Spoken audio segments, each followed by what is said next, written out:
guys, MrTLexify back, and today I'm welcoming you back to Zombie Weapon Comparison, episode number 14. And in today's video, we're going to be comparing the Lsat versus the Death Machine. Now, I want to thank again, like in my last video, Nuva for the amazing recommendation for this video. I want to thank you again so much.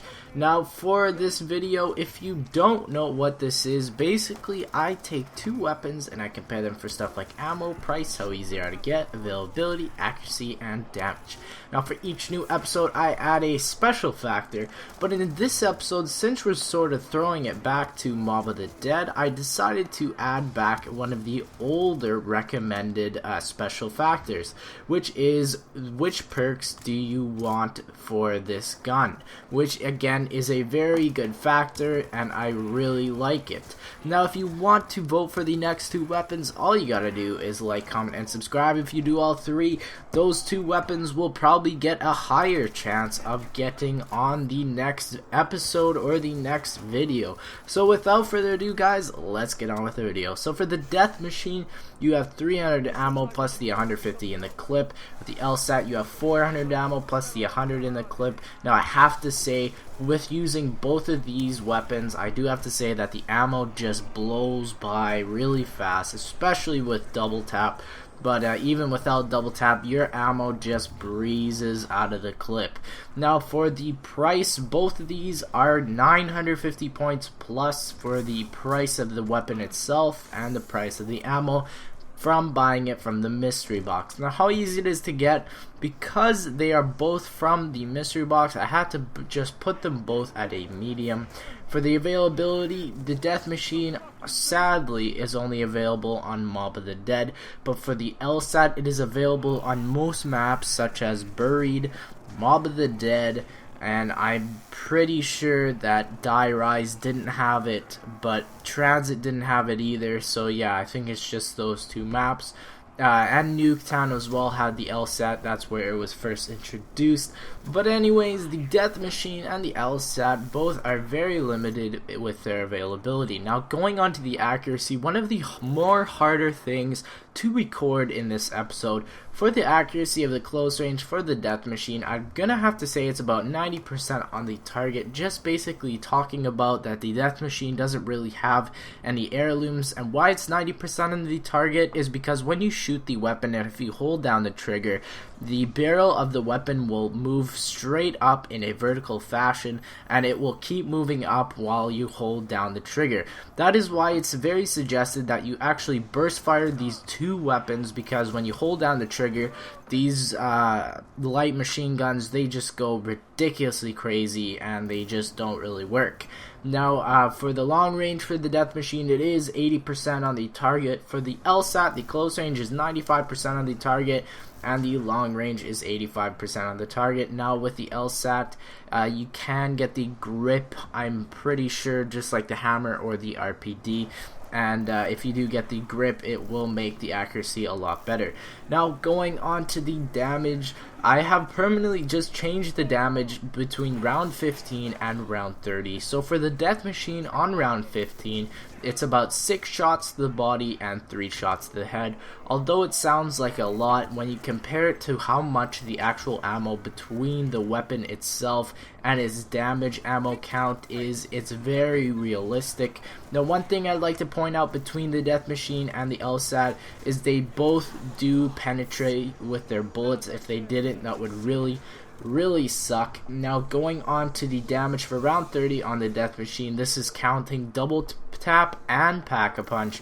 It is 10 shots to the body and 5 shots to the head. Again, that sounds like a lot, but really it isn't. Now, going on to the Lsat, the damage on round 15 without double tap or pack-a-punch, it is 6 shots to the body and 3 shots to the head.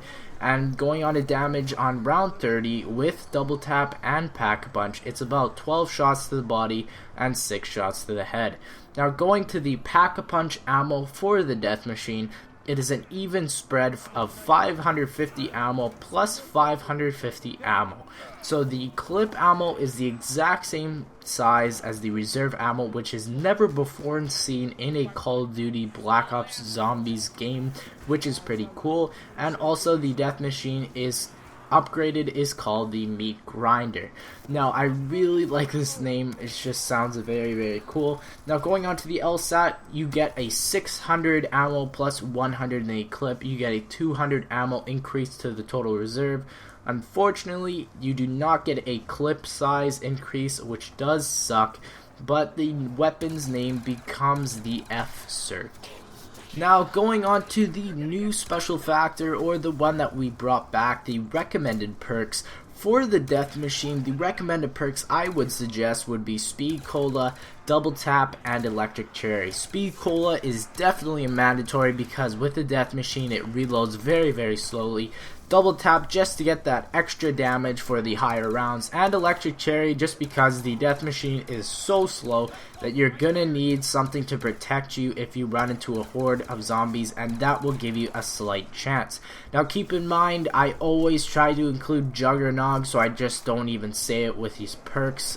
So for the Lsat, the recommended perks are very similar, but a tiny tad different. Again, you're going to want Speed Cola because it takes about 8 seconds to reload the Lsat. You're going to want Double Tap for the better damage on the high rounds, but instead of having Electric Cherry for the Death Machine, you're going to want to have Deadshot Daiquiri, because what that does with the F-Cert or the Lsat, it just basically, since you get the target finder when you upgrade the Lsat, you're going to get a lot better shots. You're going to get these guys really fast, you're going to kill the zombies faster. That is why I would suggest Deadshot Daiquiri rather than Electric Cherry. The Lsat is very light, so I really just don't think you'll need the Electric Cherry. You can just rock out the Acid Gat in your second sort of slot for a weapon. But yeah, guys, that is really it for this episode. It is time to announce the winner. So the winner is...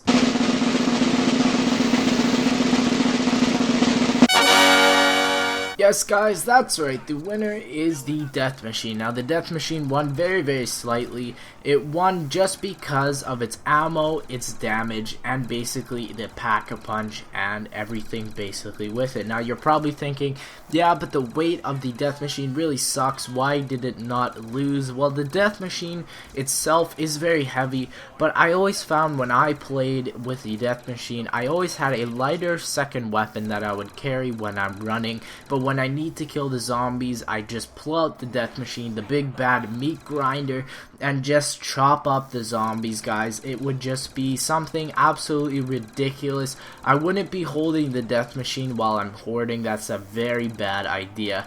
But yeah, anyways, that's basically it. The ammo won between the Lsat, the damage, and the Pack-a-Punch. The accuracy sort of doesn't really matter. You're not going to be aiming in while you have a LMG. You're just going to be spraying and praying. But anyways, guys, I do hope you enjoyed the video. If you want to like, favorite, share, make sure to subscribe, guys. It really helps out my channel. Don't forget to like, comment, and subscribe for the 2 weapons on the next episode. But anyways, guys, thank you one more time. And I'll see you guys later.